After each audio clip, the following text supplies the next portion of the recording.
if you were advising Bob Chapek and Disney and Ron DeSantis, you put them in a room together, and maybe you have, what's your advice on how to navigate not only their specific situation, but this incredibly politicized world where every comment by a CEO or a politician is scrutinized by people like us over and over and over?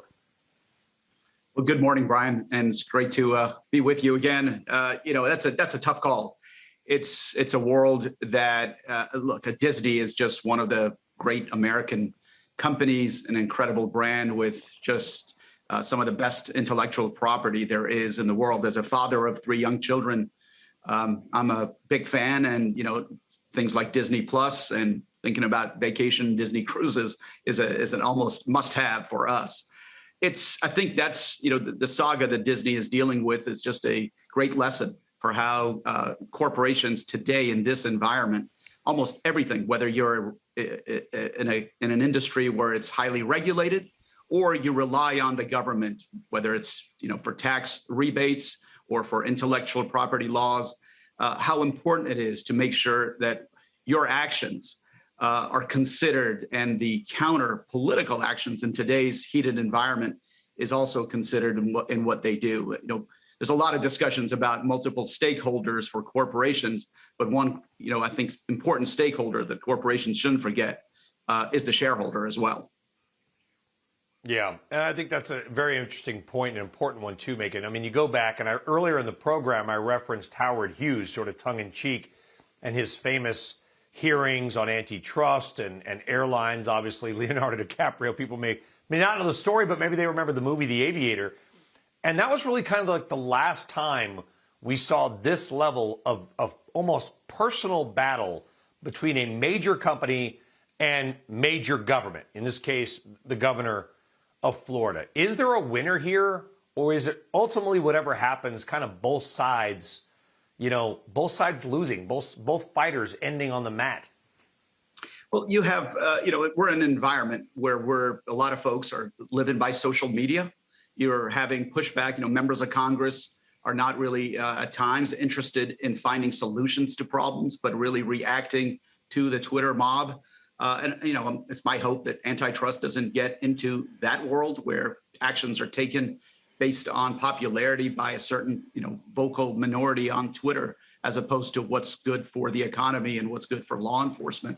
But that is where we're headed. And, it's a political environment. There's no question.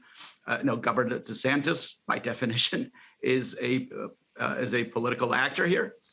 Disney has had to live by with the benefits of government action, as well as some of the problems with it. But I think it's good for both of them.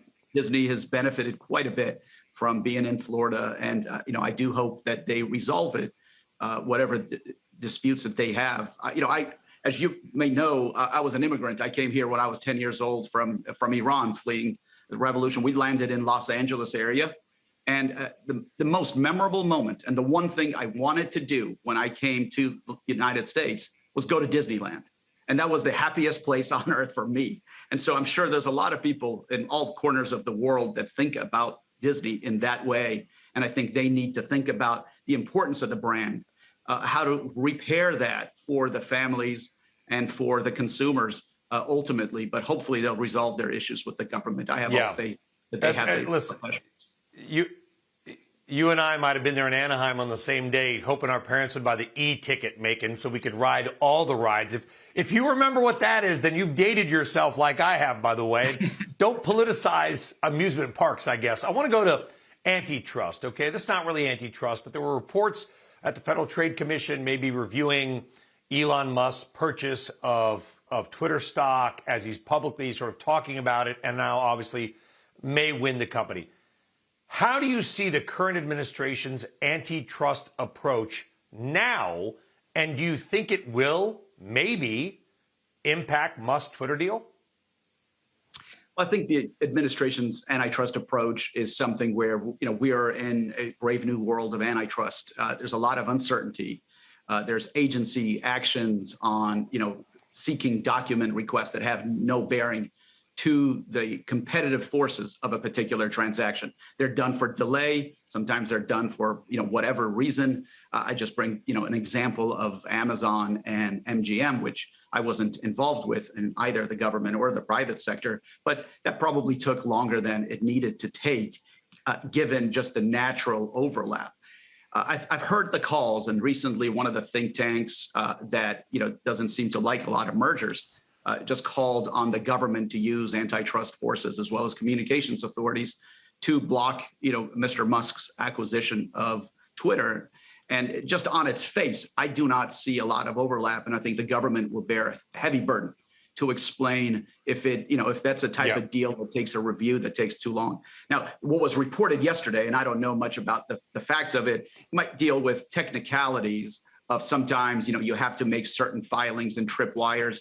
In fact, Jay Clayton, former chairman of the SEC, and I got together and proposed some reforms in that area so that unwitting merger participants and investors are not tripped by some of these antiquated rules. And we'll see what happens with the agencies with some of those reforms. But that might be what I think some of the news reports are referring to. You think the deal gets done ultimately? Well, I don't know about the contours of the tender offer and all of that, but as from an antitrust standpoint, I really don't see what the overlap or the competitive concern here could be in any way. And I've heard some members of Congress also calling on the antitrust authorities.